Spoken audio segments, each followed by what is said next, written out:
Gente, conforme o prometido, o Maduro não esperou virar a folhinha para cumprir o que ele tinha prometido.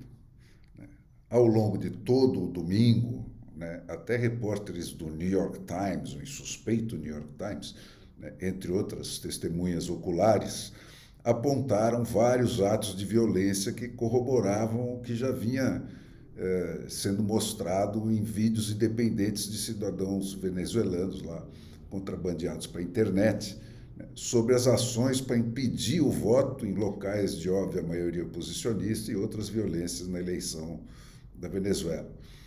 Em um deles, em Maracaibo, forças de segurança do governo removeram ostensivamente um fiscal da oposição de uma sessão eleitoral e colocaram outro cara sem credenciais no lugar dele.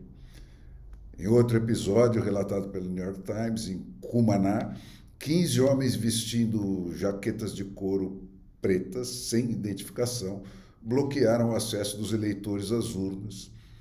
E também tem relatos de que houve tiroteios em alguns casos, com os feridos sendo impedidos de serem atendidos e por aí afora. Mas com as bocas de urna indicando um massacre, né, e a oposição festejando uma vitória por mais do dobro da votação, a margem seria de 70% a 30% dos votos, né, o site do Conselho Eleitoral Nacional da ditadura, né, suspendeu a contagem de votos que vinha publicando online por volta das 23 horas. E, na sequência, o Diosdado Cabello, né, que é o número 2 da ditadura, sucessor desse Hugo Carvajal, no comando do esforço de inundação dos Estados Unidos pela droga, né, e, segundo o Carvajal, de sustentação da esquerda latino-americana pelo tráfico, né, convocou os coletivos chavistas, né, que são constituídos por gangues aí de criminosos a quem a ditadura encomenda os trabalhos mais sujos de repressão e de terrorismo de Estado, a tomar as ruas de Caracas para defender a revolução. Antes da meia-noite, esse mesmo conselho que foi silenciado quanto à contagem de votos anunciou a vitória do Maduro por 600 mil votos. Cara, é o novo normal, né? As ditaduras agora vencem eleições sempre por 51% ou menos. Ou seja, elas já concedem que não são unanimemente queridas e amadas, aí como a ditadura do Kim Jong-un, do Fidel Castro ou do Xi Jinping, mas elas nunca são odiadas o bastante para corresponder aos fatos também, né? Essa coisa já vem, né, desde aquela virada repentina da Dilma sobre o Aécio, lembra disso? E mais adiante, das urnas modelo antigo sobre as urnas modelo novo na última eleição do Lula. Enfim, comemoraram essa vitória apertada do Maduro os mesmos caras que comemoraram a vitória apertada do Lula. O Vladimir Putin, que presenteou o PT com a Vaza Jato, né, e a China do Xi Jinping, que é o professor de repressão cibernética aí do Alexandre de Moraes, foram os primeiros. Na esteira vieram Cuba, Honduras, Bolívia, Nicarágua e caterva aí, né? Mas o Lula mesmo, macaco velho, né, sente que a bandeira está de tal modo desfraldada, né, que vai ser preciso elaborar uma desculpa especial, né? O que não impediu nem que os seus correligionários menos dissimulados corressem na frente. O João Pedro Stedley, do MST, por exemplo, já deu a vitória para o Maduro um dia antes da eleição começar, né?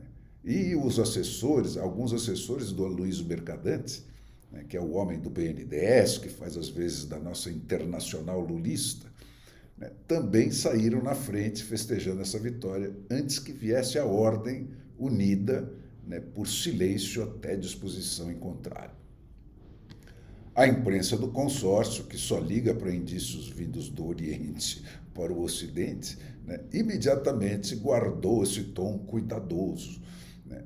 Admite que faz sentido haver alguma leve dúvida, mas prefere ficar calada até disposição em contrário.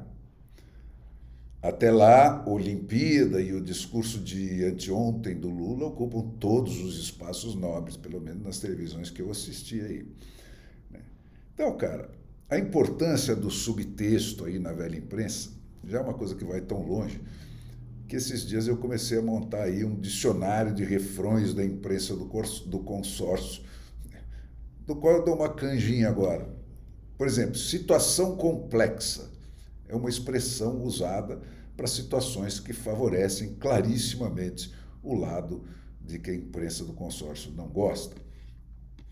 Quadro polarizado, né, é o quadro em que claramente perde o lado de que a imprensa do consórcio não gosta. Declaração controvertida é uma declaração obviamente mentirosa ou mesmo uma declaração chocantemente canalha. Governo a favor do diálogo é o governo amigo que, quando pego no flagrante, quer impunidade. Respeito à soberania e à autodeterminação é o respeito à vitória sem contestação da fraude ululante do lado de que a imprensa do consórcio gosta. Enfim, gente, essa é a nova língua aí da segunda geração, mas hoje o assunto é Venezuela.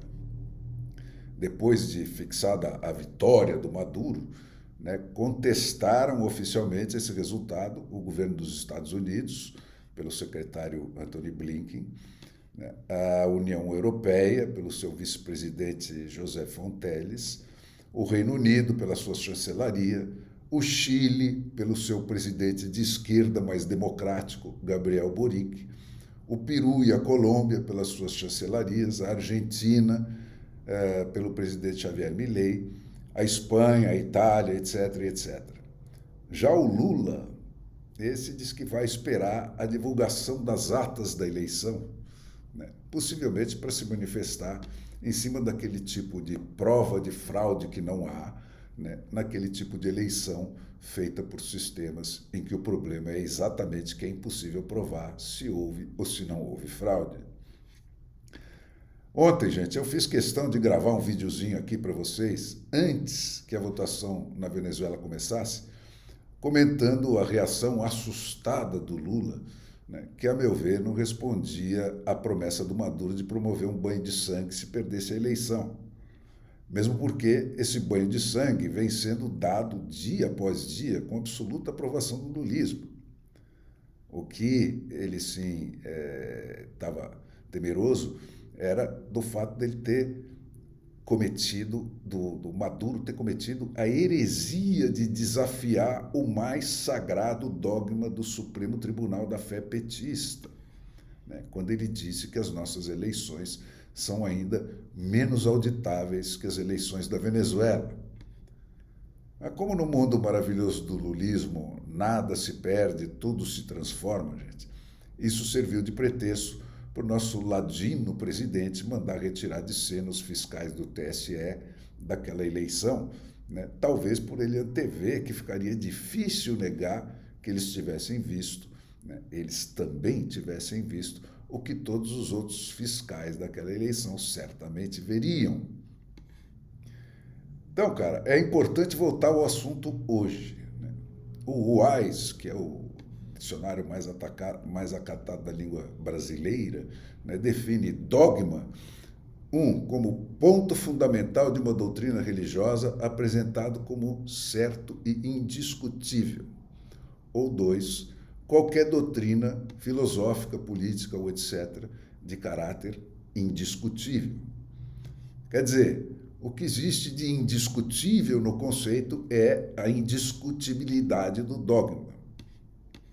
Aplicado ao universo dos sistemas de poder, gente, pode-se dizer que o dogma é a mentira básica, né? A mentira de sustentação de todo sistema de poder, que não pode se justificar nem pela lógica, nem pela anuência dos seus seguidores. E que, como ele não pode ser sustentado com argumentos, ele se impõe pela violência. Ele se impõe pela condenação ao inferno na terra de quem ousar desafiar esse dogma. Foi nisso que o Nicolás Maduro esbarrou, né, ao falar das nossas urnas, né, que são o dogma que sustenta todo o sistema de poder petista. E aí, gente, virou sinuca de bico. Né? O cara é herege, mas ao mesmo tempo é amigo. Né? O que fazer então? É esse o dilema em que o Lula ainda está se debatendo. Ou seja, gente, O cara dizer que não acredita em fraude, nem na eleição brasileira, nem na eleição venezuelana, é um direito que todos nós que queremos ter o direito de acreditar no contrário, devemos respeitar até nos mais mal intencionados negacionistas, por necessidade de coerência e de reciprocidade, né? Ao menos até o limite onde começa a violência. Mas negar que existem razões para desconfiar da promoção das urnas do Barrosinho em dogma indiscutível por ordem divina, como finge fazer aí a imprensa do consórcio, não tem outra explicação senão desonestidade.